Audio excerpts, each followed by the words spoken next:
The Clippers took down the Phoenix Suns to steal Game 1 on the road and to kick off the series, and a large part of why they won that game was the unique way that they utilized Russell Westbrook on the defensive end, and despite him having a historically bad shooting night, he still managed to be incredibly impactful towards helping them win this game. So let's get into exactly what the Clippers did to put Westbrook in a position to succeed, and how they were able to outscore Phoenix's potent offense.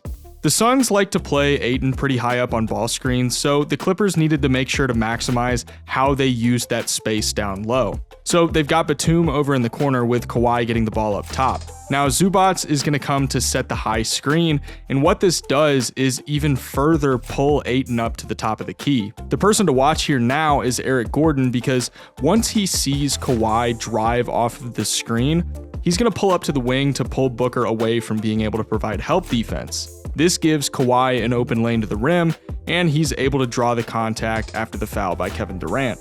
Kawhi was obviously going to be the go-to guy for the Clippers, meaning the Suns would have to give him a ton of attention on defense to just try and slow him down. This allowed Kawhi to leverage that gravity into opportunities for perimeter shooters when he'd get going downhill and the Suns would throw extra bodies at him. The Suns would not only have a perimeter defender guarding him, but here they've got Ayton showing down low, and KD is turned facing him to provide any necessary deterrence. Before Kawhi passes it, the Suns have all 5 defenders in the paint at once. I mean, you can't really give the opposing team more of an easy kick out to the perimeter, and even with Chris Paul making a good rotation, the extra pass to Gordon gets LA an easy 3 points. Now, pivoting over to the defensive side of things, we got to talk about what Russell Westbrook was doing on this side of the ball, because it was pretty unique. He had the Kevin Durant matchup, and the Clippers were choosing to have Zubac shade KD baseline and force him to make some tough pocket passes to Ayton on the roll. Russ spent years playing with KD in OKC, so it's no wonder that he recognizes that KD was going to go for the baseline pull-up, and he plays defense from behind Kevin Durant to get the block on him. And this is going to be a trend that continues throughout the game. The Clippers continued to take KD out of the equation on offense as much as possible, with Kawhi telling Zubac to step up more towards the nail to get into his space and prevent the pass, and this deters the pass and allows Kawhi to get back in front of him, forcing the Suns to reset and have to try something else. Something I didn't love that the Suns tried was how they hedged against the Clippers pick and rolls, especially when the Clippers were running them out of the empty corners like they are here. Ayton hedges and KD stays, but Norm is given a lane to go up the sideline, and Zubac gets into plenty of space. The rotation from Torrey Craig does eventually come, but that's still a mismatch that Zubac is able to punish.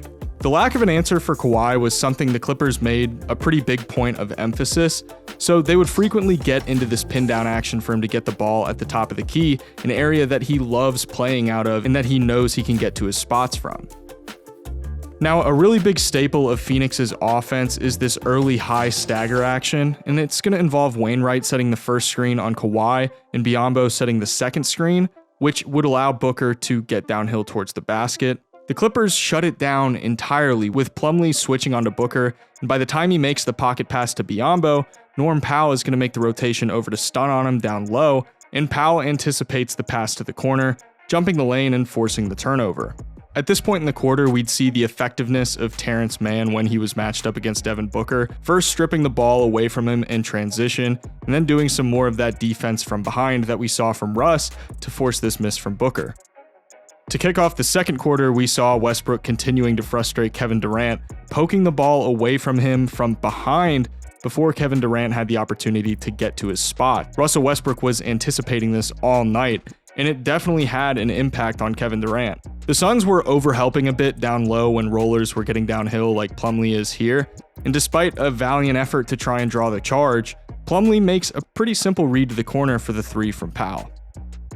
Now, there's not really anything to analyze here on this play other than the fact that I think it's funny that Terrence Mann got Chris Paul called for a foul using a move that Chris Paul uses to draw offensive fouls. Switching back over to the offensive side of things, the Clippers made this really nice use of a Spain pick and roll when Russ was leading the bench unit, and they actually used this a lot during the regular season, but it looks like it's something they can lean on during the playoffs too. Durant indicates that he's maybe going to switch, meaning that Biyombo would now be the man responsible for guarding Plumlee, but Norm Powell coming to set the back screen slows him up, allowing Plumlee to get into position to receive the lob from Westbrook for the easy finish. Westbrook continued to make the lives of ball handlers really difficult, and since Westbrook had been doing so much damage on the defensive end when playing from behind the ball, Ayton has to hold him on his hip a little longer, but this leaves Chris Paul without an option to pass to on the roll, and it forces him to drive baseline to try and get to the basket. That's going to allow Westbrook enough time to recover, and Chris Paul settles for a difficult pull-up jumper, and Westbrook is still able to get a good contest on it.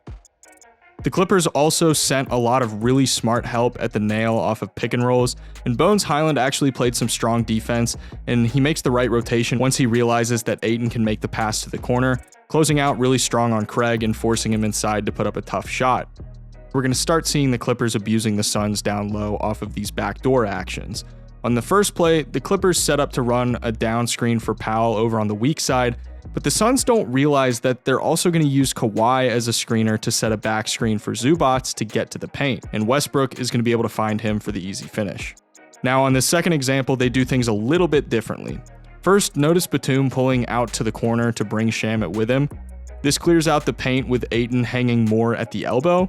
Now Gordon is going to loop under Ayton and sell Durant as if he's going to get a down screen from Zubac to pop out up top for three, but the second he realizes Durant committing to that, he stops and makes the backdoor cut, with Russ finding him for another easy 2 points. Remember how I said earlier that the Clippers were really trying to get Kawhi the ball in the mid-range? Kawhi did a great job of orchestrating that, first coming off this baseline screen from Batum, but when the Suns are able to shut it down, he just resets back to the weak side dunker spot. Now that he's there, he can just get another down screen from Zubac to get the ball at the elbow, and he puts up the jumper. The third quarter was still the most difficult for the Clippers, getting outscored 22-27, but there was still plenty that they did to try and slow down Phoenix's ability to go on even bigger runs. A big factor was the Clippers' offensive rebounding, and this was something that was going to be huge for helping them win this game in the first place, with Russell Westbrook and Mason Plumlee doing a really good job of helping them extend possessions. But the quote-unquote defense from behind that Westbrook was playing also impacted Devin Booker, making his life difficult with Westbrook poking it away from him on this possession. The Clippers generated some good looks in the half court by forcing the Suns' backline defense to step up more on Kawhi to prevent him from getting easy mid-range looks, and it led to Westbrook getting fed on the baseline here for the finish. Now with all of this defensive attention that Kawhi was getting, it allowed him to create a lot of looks for his teammates. Here, the Clippers are going to run a down screen from Plumlee to get Kawhi the ball at the top of the key again, and when he drives, Landale ignores Plumlee at the dunker spot, so Kawhi just dumps it off to him so he can go and get the finish. On the defensive end, the Clippers anticipated a lot of what the Suns were trying to do, with Bones Hyland blitzing the screen here, knowing that Booker was going to pass it to Okogie on the wing afterwards. So he jumps the pass and he gets the steal. Both Bones Hyland and Terrence Mann created a lot of problems for the Suns when they were sharing the floor together defensively. The Suns really struggled to beat the hedge, with Bones making this recovery to Josh Okogie by the time Booker actually gets it to him, and the Clippers end up sending Landale to the line. The fourth quarter started off tied 81-81, so the Clippers started leaning heavily into what they had been doing that had been working throughout the entire game so far, running a down screen to get Kawhi the ball in the mid-range and just let him go to work. Norm Powell's contributions on the offensive end really started to take shape in the fourth quarter, with the Clippers running some actions to get him to his spots or get him going downhill to the rim. But really, the Suns just didn't have an answer for Kawhi. He was able to pretty much get whatever he wanted as long as he was able to get into the area just inside the arc at the top of the key. Phoenix didn't have a defensive option to throw at him. On this possession, Westbrook had probably one of my favorite defensive highlights of the entire night, originally being on Booker at the start of the play, and when Ayton gets fed just under the nail, Westbrook is going to sprint up behind him to swat it away.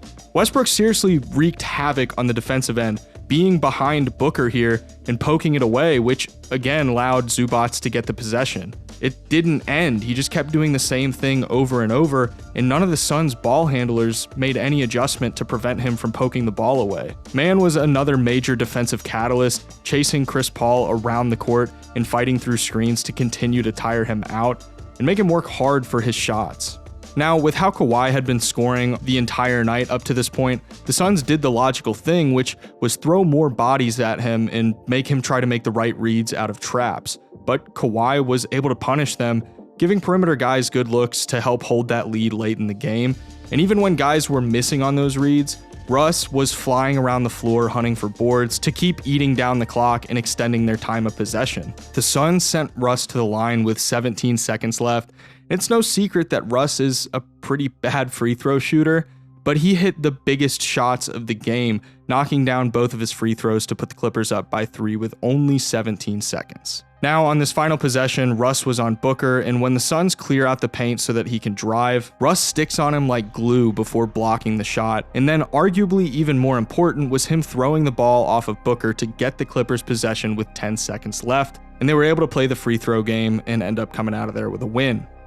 We got the best version of Kawhi and the best defensive version of Westbrook in this game, and it helped the Clippers steal game 1 on the road, which is one of the hardest things to do. Without Paul George, they need this defensive version of Westbrook every single game this series. But if this level of defensive intensity and buy-in from Westbrook is the new normal for them, then this is going to become a very interesting series. Huge thank you to all of my patrons for helping make these videos possible. If you enjoyed the video and you want to see more like this, be sure to subscribe and leave a like. That's the #1 way to support me and help me continue making content. If you want to help support the channel further, you can click the link in the description to become a patron. Thank you guys so much for watching, and I'll see you in the next one.